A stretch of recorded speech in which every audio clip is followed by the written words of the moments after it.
Malam itu, hujan turun deras di kota Palembang. Air mengalir di sepanjang jalan, menciptakan pantulan lampu-lampu jalan yang berkelip. Di tengah hiruk-pikuk kendaraan yang melambat karena hujan, ada satu tempat yang selalu membuat bulu kuduk berdiri, terowongan Ampera. Terowongan ini bukan hanya sekadar jalur penghubung di bawah jembatan ikonik kota itu. Bagi sebagian orang, ini adalah pintu menuju dunia yang tak kasat mata. Banyak kisah yang beredar tentang hantu perempuan berambut panjang yang sering muncul di kaca spion pengendara malam. Orang-orang yang pernah melewatinya pada larut malam bersumpah mereka melihat bayangan itu. Sebagian berkata, sosok itu hanya berdiri diam di pinggir terowongan. Sebagian lain mengaku melihatnya menumpang di kursi belakang tanpa suara. Tidak sedikit yang kehilangan kendali hingga terjadi kecelakaan.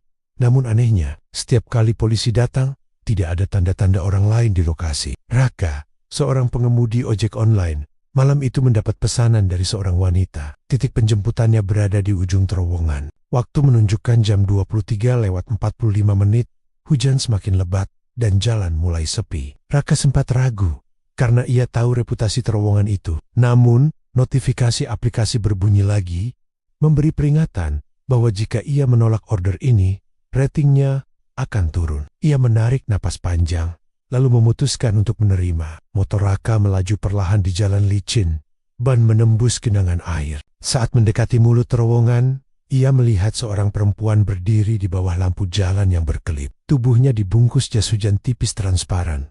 Rambutnya tergerai menutupi wajah. Tanpa banyak bicara, Raka berhenti di depannya. "Pesanan atas nama siapa, Mbak?" tanya Raka. Perempuan itu hanya mengangguk, lalu naik ke kursi belakang. Tidak ada suara, tidak ada percakapan. Raka memutar gas, masuk ke dalam terowongan yang kini terasa seperti lorong tak berujung.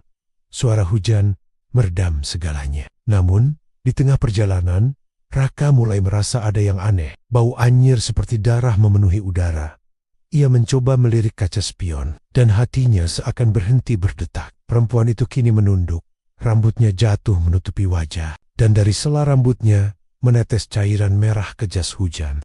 Raka menelan ludah, tangannya sedikit gemetar, tapi ia mencoba tetap fokus pada jalan. Hujan di luar terowongan terdengar seperti gema jauh, dan hanya suara mesin motor yang mengiringi langkah mereka menembus gelap. Terowongan itu seolah lebih panjang dari biasanya, padahal Raka tahu jaraknya hanya beberapa ratus meter. Lampu-lampu neon di langit-langit berkedip-kedip, membuat bayangan perempuan itu terlihat bergerak-gerak seperti hidup sendiri. Ia mencoba mengajak bicara. "Mbak, mau langsung ke alamat tujuan kan?" Tidak ada jawaban, hanya suara napas yang terdengar, pelan tapi berat. Raka mulai merasa punggungnya dingin, seolah ada hawa yang merambat dari kursi belakang. Ia melirik sekali lagi lewat spion, dan kali ini perempuan itu perlahan mengangkat kepalanya. Wajahnya pucat, matanya kosong, dan bibirnya sedikit terbuka memperlihatkan gigi yang menghitam. Namun yang membuat Raka hampir kehilangan kendali adalah di leher perempuan itu ada luka sayatan lebar, seperti hampir memisahkan kepala dari tubuhnya. Dari luka itu, darah terus mengalir, menetes ke jas hujan transparan, lalu ke jok motor. Raka menarik napas panjang, mencoba mengabaikan apa yang dilihatnya. Ia berpikir ini mungkin hanya halusinasi, akibat sugesti dari cerita-cerita yang sering ia dengar. Tapi, bau darah itu semakin menyengat, menusuk hidungnya. Tiba-tiba, lampu di terowongan padam total. Motor Raka langsung terasa lebih berat, seperti sedang membawa beban tambahan yang luar biasa. Ia memutar gas, tapi motor hanya melaju pelan, seolah ada yang menahan dari belakang. Di tengah kegelapan itu, ia mendengar bisikan, pelan sekali, tepat di telinganya. "Balik, balik, sebelum aku ikut pulang." Jantung Raka berdegup kencang. Ia tidak lagi peduli pada aturan lalu lintas. Begitu melihat cahaya samar di ujung terowongan, ia memutar gas sekuat tenaga. Motor melesat, dan begitu keluar, lampu-lampu jalan kembali menyala.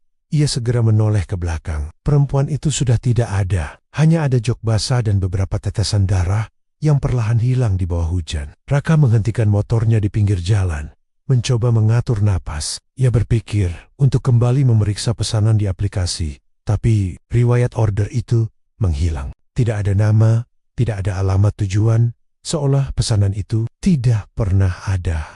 Keesokan harinya, Raka tidak bisa tidur nyenyak. Setiap kali memejamkan mata, wajah pucat dengan leher hampir terputus itu muncul.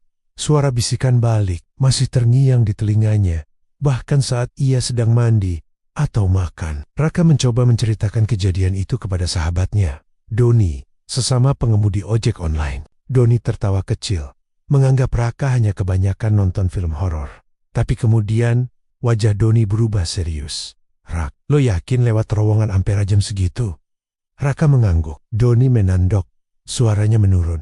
Lo tahu nggak, ada cerita lama soal terowongan itu. Katanya, puluhan tahun lalu, pernah ada tabrakan beruntun di dalam terowongan pas hujan deras. Salah satunya korban perempuan. Dia waktu itu dibonceng pacarnya. Tapi, kepalanya hampir terputus kena benturan besi di sisi terowongan. Katanya, sampai sekarang, arwahnya suka nebeng ojek atau mobil yang lewat tengah malam.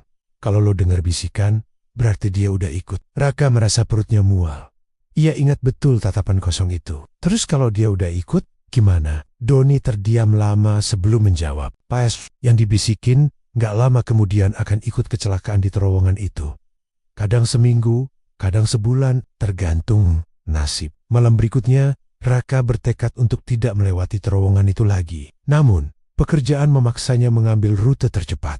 Pesanan masuk, dan tanpa sadar, rutenya diarahkan ke terowongan Ampera. Ia mencoba memutar arah, tapi GPS terus memaksanya kembali ke jalan yang sama. Saat mendekati mulut terowongan, hujan mulai turun. Lampu di dalam terowongan berkedip seperti malam itu. Raka mulai panik, menurunkan kecepatan. Tapi di kaca spion, ia melihat jas hujan transparan itu lagi. Duduk di jok belakang, tanpa suara, tanpa pesan, hanya menatap ke arahnya lewat pantulan kaca spion. Raka menarik napas panjang, mencoba berpikir logis. Ini cuma halusinasi, cuma capek. Tapi tangannya terasa dingin, seolah darahnya berhenti mengalir. Ia memutuskan mempercepat laju motor. Angin dari depan menusuk wajah, tapi punggungnya terasa semakin berat, seperti ada seseorang yang benar-benar duduk di belakangnya. Di tengah terowongan, lampu-lampu redup itu mendadak padam semua. Hanya suara mesin motor dan tetesan air dari atap yang terdengar. Dalam kegelapan pekat, Raka melihat sesuatu di kaca spion, senyum lebar. Terlalu lebar untuk manusia. Mesin motornya tersendat brap, lalu mati total. Raka panik, berusaha menyalakan kembali. Tangannya gemetar. Dalam hening itu, ia mendengar suara langkah pelan. Tap, tap, tap, mendekat dari belakang. Raka tidak berani menoleh. Tapi lewat pantulan spion, ia melihat sosok perempuan itu turun dari jok motor. Lehernya tergantung, hanya dengan sisa kulit. Kepalanya nyaris terlepas. Ia mulai berjalan memutar, mendekat dari sisi kiri. Saat jaraknya tinggal setengah meter, ia berbisik. Kali ini jelas, balik. Sebelum terlambat, Raka spontan menoleh dan terkejut melihat bukan hanya satu sosok, ada banyak. Puluhan laki-laki, perempuan, anak-anak, semua dengan luka parah, berdiri di sepanjang dinding terowongan. Mata mereka kosong, tapi semua menghadap ke arah Raka. Suara hujan di luar semakin keras, seolah terowongan terputus dari dunia luar. Raka mencoba menyalakan motor lagi, tapi setiap ia memutar kunci, suara mesin digantikan oleh suara tawa pelan. Tiba-tiba, salah satu sosok seorang pria dengan helm pecah dan darah membeku di wajahnya berjalan ke arah Raka. Ia menunjuk ke lantai terowongan. Di sana, ada noda hitam lebar yang perlahan berubah menjadi pantulan wajah Raka sendiri, tapi dengan leher terputus. Raka berteriak dan menutup mata. Saat ia membukanya, ia sudah berada di depan rumahnya. Motor terparkir rapi dan jas hujannya basah kuyup. Ia mengira semua hanya mimpi, sampai ia melihat kaca spion motor. Ada bekas tangan pucat mencengkram erat di sana. Bekas yang tidak bisa hilang meski ia gosok berulang kali. Sejak malam itu, Raka tidak pernah lagi berani melewati terowongan tersebut. Bahkan jika harus memutar belasan kilometer, ia rela. Tapi masalahnya, teror itu tidak berhenti di sana. 3 hari setelah kejadian, Raka mulai mendengar suara ketukan di jendela kamarnya setiap jam 2:33 dini hari. Awalnya ia mengabaikan, mengira itu hanya suara dahan atau kucing. Namun suatu malam, ia memberanikan diri mengintip dari balik tirai dan melihat sosok perempuan yang sama. Pucat, basah, senyum lebar.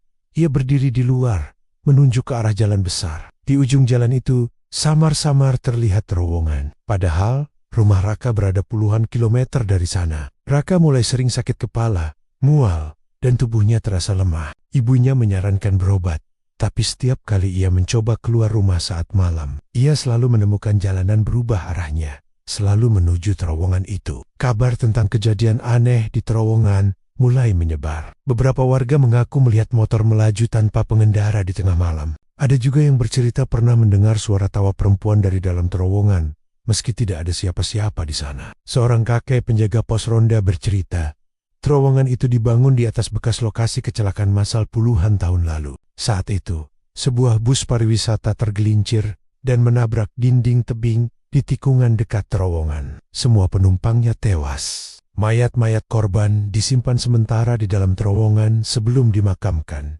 karena hujan deras menghalangi evakuasi. Sejak hari itu, orang-orang percaya arwah mereka tidak pernah benar-benar pergi. Mereka menunggu, dan setiap kali hujan, mereka menjemput pengendara yang lewat sendirian. Suatu malam, Raka menghilang. Motor dan barang-barangnya ditemukan di depan rumah, tapi Raka tidak pernah pulang. Polisi mencari berhari-hari, tapi hasilnya nihil. Satu-satunya petunjuk hanyalah rekaman CCTV dari lampu lalu lintas dekat terowongan. Dalam rekaman itu, terlihat Raka berjalan sendirian ke arah terowongan. Tapi yang membuat bulu kuduk berdiri adalah deretan puluhan sosok pucat berjalan di belakangnya. Dan di detik terakhir sebelum rekaman berakhir, kamera menangkap Raka menoleh ke arah lensa, tersenyum lebar, terlalu lebar untuk manusia.